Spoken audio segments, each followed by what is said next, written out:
mariborski zaslužni škof Jožef Smej danes praznuje 95. rojstni dan. Gospod škof, čestitke ob tem visokem jubileju. Torej, hvala lepa. Tudi jaz pozdravljam vse slušalce, gledalce. Exodus. Zanimivo je ta beseda exodus. To pomeni izhod. Druga Mojzesova knjiga se imenuje mednarodno exodus, izhod. Namreč izhod iz egiptovskega sužnosti. Bili so Izraelci dolgo časa v egiptovski sužnosti. Potem pa so izhod, exodus, šli v obljubljeno deželo. Sedaj pa nismo v kapeli Exodusa, ampak smo v kapeli svetega Lenarta, škofa Opata. Tukaj vidimo lepo sliko tega opata svetega Lenarta, ker namreč ta kraj se imenuje Sveti Lenart v Slovenskih Goricah. Potem imamo tudi župnijo Sveti Lenart pod Gorci pri Veliki nedelji. Se pravi, da v Slovenskih Goricah so častili tega svetega Lenarta. Znamenje sta dve župniji. No, tukaj smo pa zdaj v kapeli doma za starejše občane. Vi ste prišli sem na rehabilitacijo. Torej smo v domu svetega Lenarta, Gubčeva 5, Lenart. In sicer je tudi škofijska Karitas mariborska pomagala zgraditi ta dom, poleg seveda občine in drugih dobrotnikov so zgradili ta dom. Zato se imenuje ta dom ostarelih, starejših. Tukaj v tem domu sem jaz že od 12. januarja.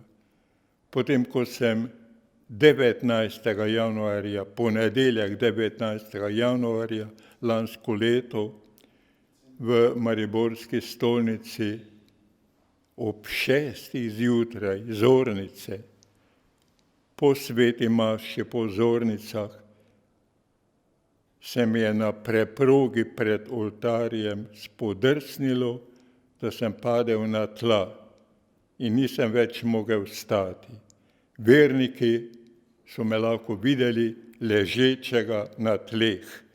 Večkrat pomislim, kako lepa smrt bi bila to, po sveti maši, ob hajilu, lepo zaspiš, umreš pri oltarju. Ampak Božja previdnost je tako hotela, da so me dvignili rešilec v mariborsko bolnišnico. 3 tedne dobre sem bil tam, vse do 12. januarja sem pa tukaj. Tukaj preživljam, lahko rečem, svoj jesen svojega življenja. No, sedaj mogoče par besed o tem, kako ste te dni praznovali ta visoki jubilej, 95. rojstni dan. Se pravi, če sem rojen leta 1922, sem včeraj dopolnil točno 95 let življenja. To so že visoka leta. Vsi moji sošolci, bodisi bogoslovju ali pa gimnaziji, so že onstran v večnosti. Dolgo časa sva bila prvi letnik bogoslovja v Mariboru, visoka bogoslovna šola, leta 1940-41. Dolgo leta sva bila sama, Janežič, doktor Stanko Janežič in jaz. On je pa tudi že pred leti umrl, tako da sem ostal sam. Se večkrat sprašujem, zakaj sem ostal sam. Mora biti zaradi tega, da sem priča lepih duhovniških likov svojega življenja, ki so že v večnosti. Recimo nas je bilo takrat 18 v prvem letniku bogoslovja, leta 1941. Od teh smo postali 4 duhovniki. Tudi drugi bi bili postali duhovniki, vendar druga svetovna vojna tako je to preprečila, da so potem šli v druge službe. Kako ste potem vi končali oziroma nadaljevali bogoslovje v Sombotelu? Torej, prvo leto, ne celo, ampak skoraj celo, od oktobra 1940 pa do 1. aprila 1941. 1. aprila je namreč rektor bogoslovja, kanonik dr. Osterc, nas je zbral v avli vse bogoslovce. Če smo bili v prvem letu 18 plus 5, to je bilo skoraj 90 bogoslovcev. Nas je zbral in je takole povedal: dragi bogoslovci, vojna bo. Vojna je že med Poljsko in Nemčijo. Vojna bo najbrž, zato ne morem odgovarjati za vas. Lahko greste vsak na svoj dom. In tako smo potem šli vsak na svoj dom. Nekaj časa smo, torej 6. aprila so Nemci vdrli v Slovenijo, v Jugoslavijo. Nekaj časa smo Prekmurci bili vsak na svojem domu v Prekmurju. Potem pa smo lahko nadaljevali bogoslovni študij v Sombatelu. To je mesto rojstva svetega Martina, Sombatel. Morali smo se vrniti že septembra, čeprav so se predavanja na visoki bogoslovni teološki šoli začela komaj oktobra, mi pa septembra. Zakaj? Da smo nekoliko se priučili madžarskega jezika. Poučeval nas je v madžarščini duhovnik, takrat je bil on član premonstratejskega reda, to je bil doktor Törnar doma iz Turnišča, doktor Franc Törnar je bil, torej imel habit premonstratejskega reda, beli talar, potem pas, to je bilo znamenje, habit premonstratejskega reda. Premonstratenci v Sombatelu so bili profesori na klasični gimnaziji. Doktor Törnar je poučeval latinščino in grščino na tej klasični gimnaziji. Torej nas pa se učil madžarsko. Seveda najprej smo se morali naučiti madžarsko himno, ki se takole glasi: Isten áld meg a magyart, Bog blagoslovi Madžara. Ena kitica pa je tukaj, ki se nam je bogoslovcem zdela heretična, krivoverska. Ta kitica v tej himni se nekako takole glasi, pravi: Madžarski narod se je za svoje grehe spokoril, za vso preteklost, pa za vso prihodnost. Toliko je on pretrpel, se pravi, za vso prihodnost se je spokoril dovolj.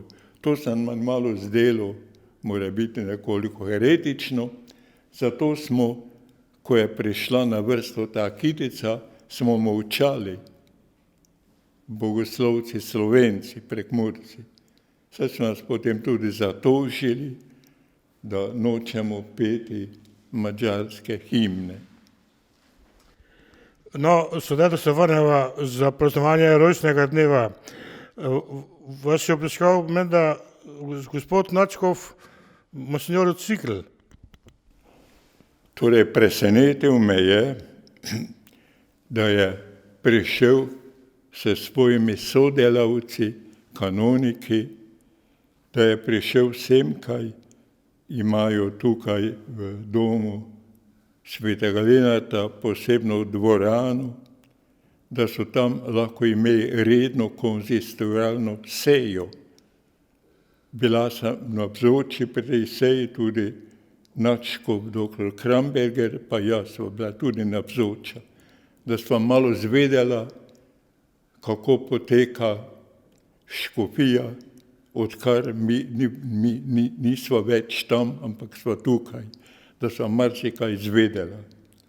Potem smo seveda imeli tukaj skupno kosilo, katerega sta se udeležila tudi zakonca Krajnc, gospa Darinka, učiteljica, profesorica in njen mož Jože, ki sta nekako vzela mojega rojaka Jožefa Horvata, bivšega aneškega župnika, sta nekako vzela za svojega, kakor da je njun.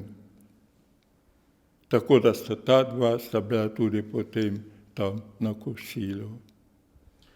Pa seveda je bil tudi direktor na kosilu tega doma, Gričnik je tudi bil na kosilu. No, kako poteka en dan tukaj v domu? Tako, kdaj vstanete, potem kako se začne dan in kako se konča, kdaj maršujete, kdaj imate sprehod in to. V Mariboru sem vstajal ob 4:30, ker sem se potem najprej sebe uredil, pripravljal na sveto mašo, meditacije in tako dalje. In potem sem maščeval vsak dan zjutraj ob 6:30, 6:30. Torej sem vstajal tam že ob 4:30 ali najkasneje ob 5. No in potem tukaj pa nas pustijo več časa spati, njihov dnevni red, tako da nekako tukaj vstajamo po 7 uri zjutraj. Vstajamo. Potem seveda vsak se uredi, kolikor more. Tisto, kar more sam narediti, se sam umije, se tudi sam ubrijem, kolikor torej morem. In potem pa sledi redni nekako sprehod po hodniku, tako da pred zajtrkom. Po sprehodu pa je potem zajtrk nekako ob 8, pol 9 uri in potem pa gre tukaj dnevni red naprej.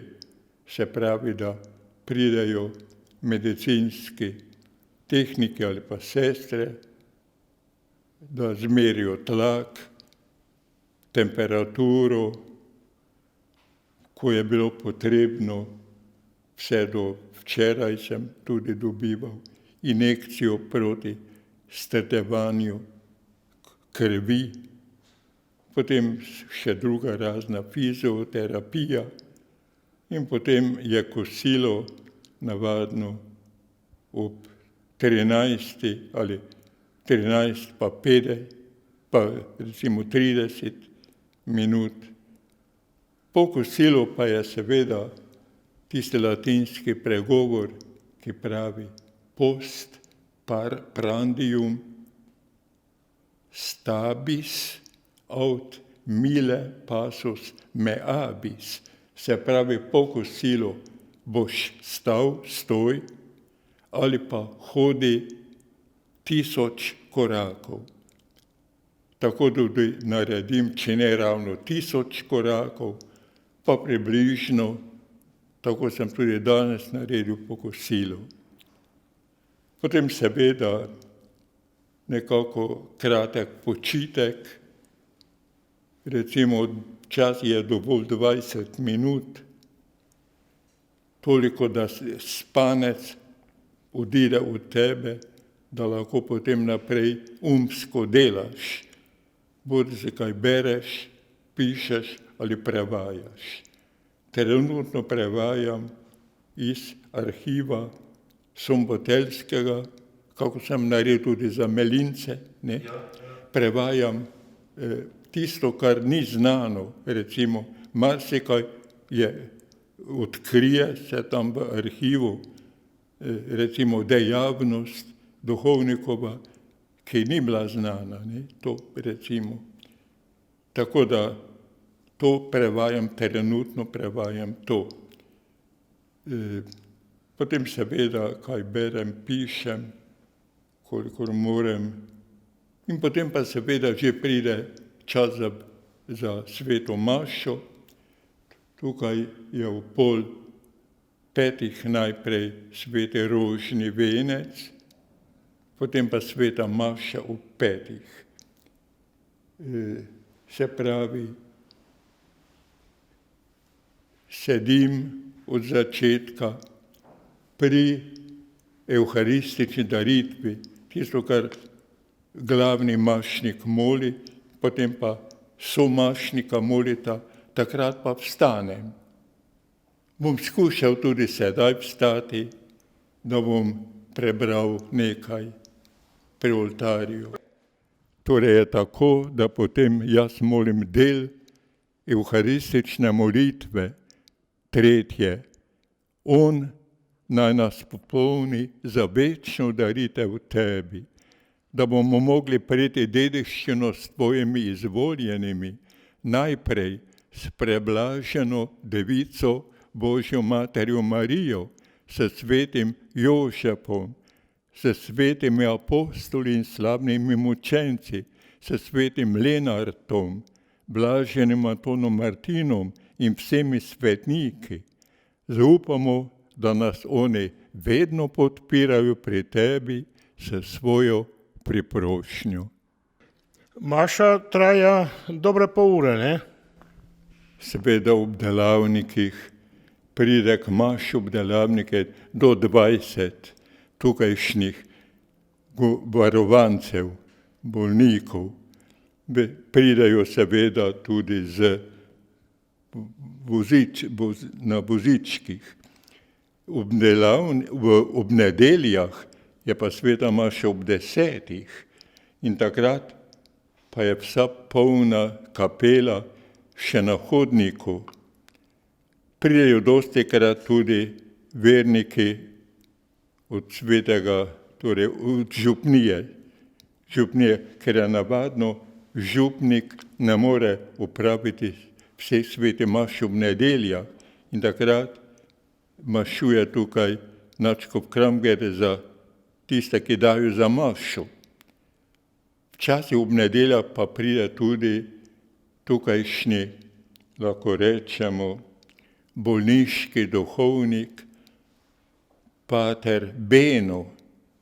Potem on vodi mašo, dober pevec je, dober govornik, res panegirik, se pravi, da pridiga ne samo z usti, ampak tudi s kretnjami.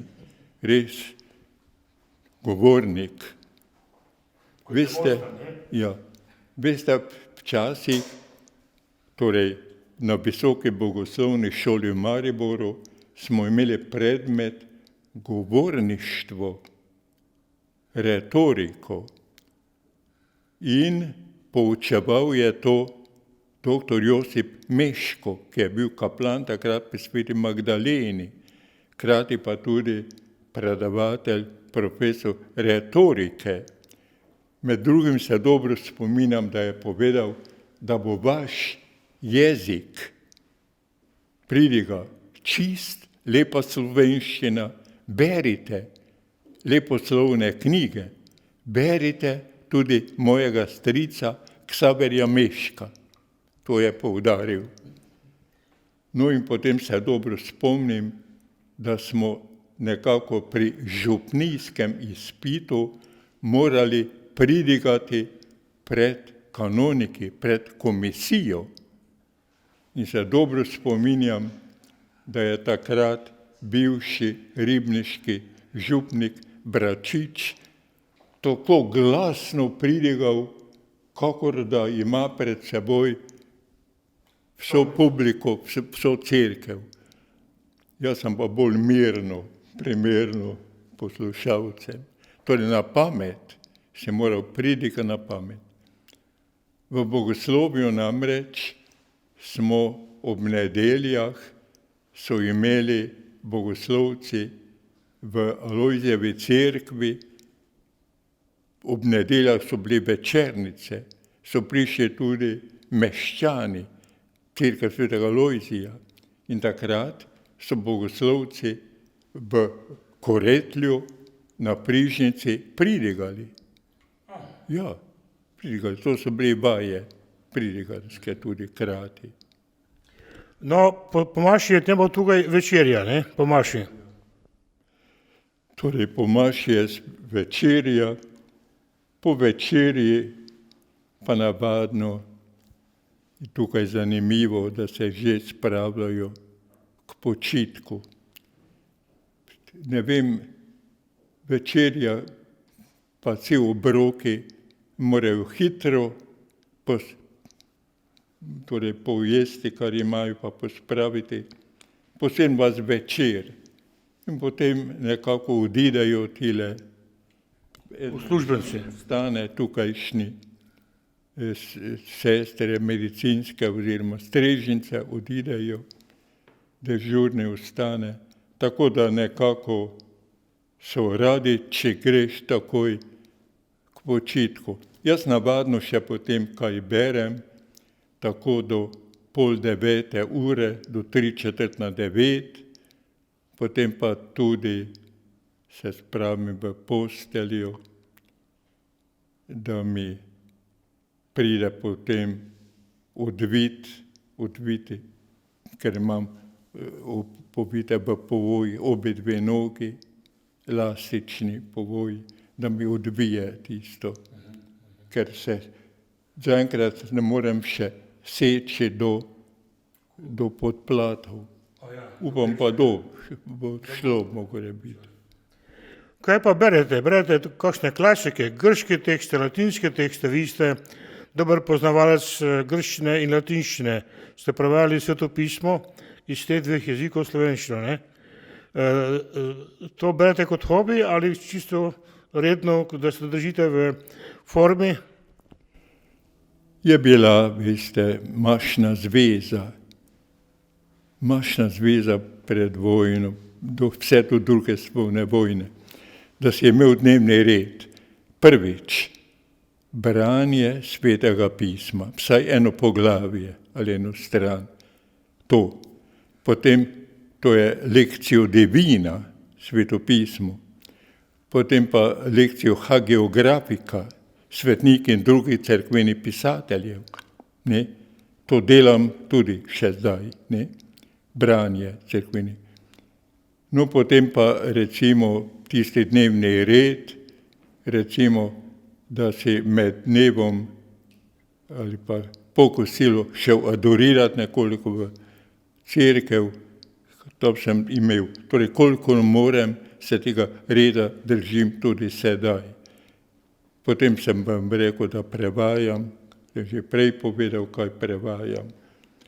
seveda za nekako da razvedrilo, pa rad berem prevode raznih klasikov.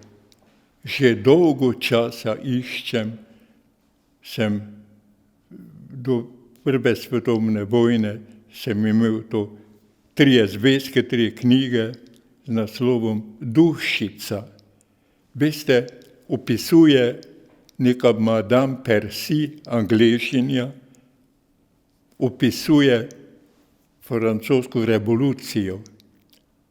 Ne?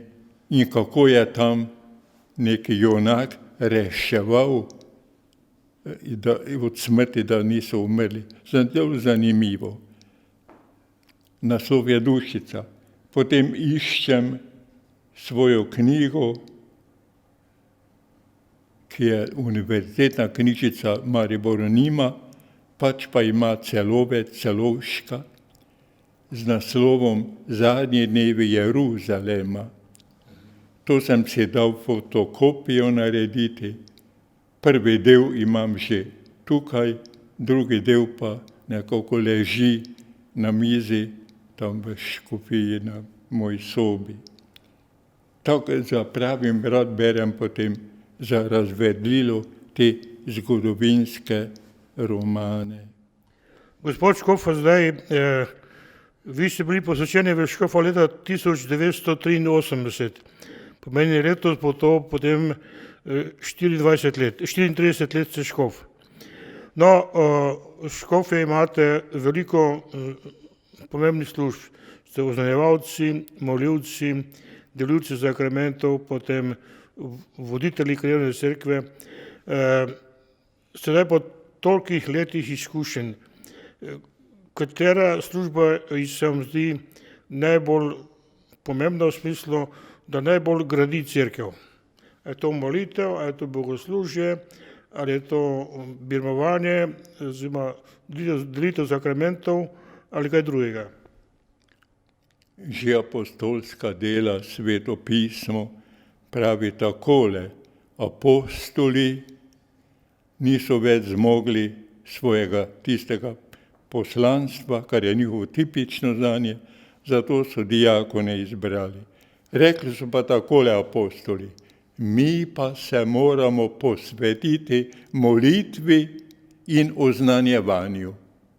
Moliti in oznanjevanju. Koncilski odlok pravi, da je najbolj važno delo tako škofa, kakor duhovnika, oznanjevanje Božje besede. Zanimivo je to na prvem mestu. No, potem seveda tudi delitev sakramentov, Euharistija in tako dalje. Torej, vidite, oznanjevanje tega,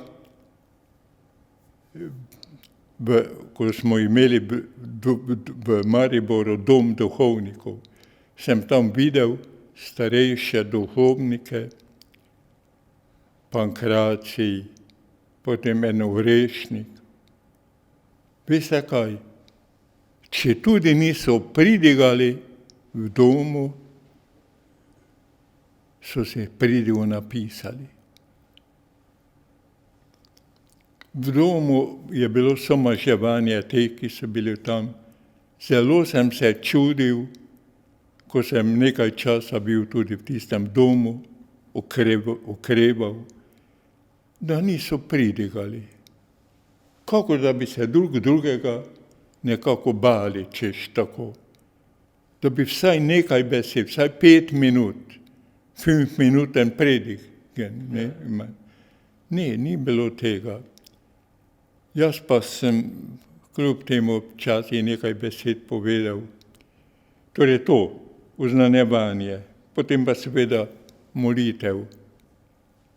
Takoj za sveto mašo sledi bogoslužna molitev, brevir, bogoslužna molitev, bogoslužni, branje in pa takoj ima prednost pred rožnim vencem in pred drugimi molitvami, tudi pred litanijami. Nekako sled tega, da je takoj za sveto mašo bogoslužna molitev, liturgična, neko svetega maša se ohrana v Bogojini vse do druge svetovne vojne. Ob velikih praznikih, Velika noč, Božič, popoldne niso bile litanije, ampak so prepevali večernice, vespere, in sicer v latinščini takrat. To je organist šolnike prepeval, ker so bili takrat dijaki doma, ki so znali latinsko, pa so skupaj prepevali psalme, ko je bilo čudovito še danes.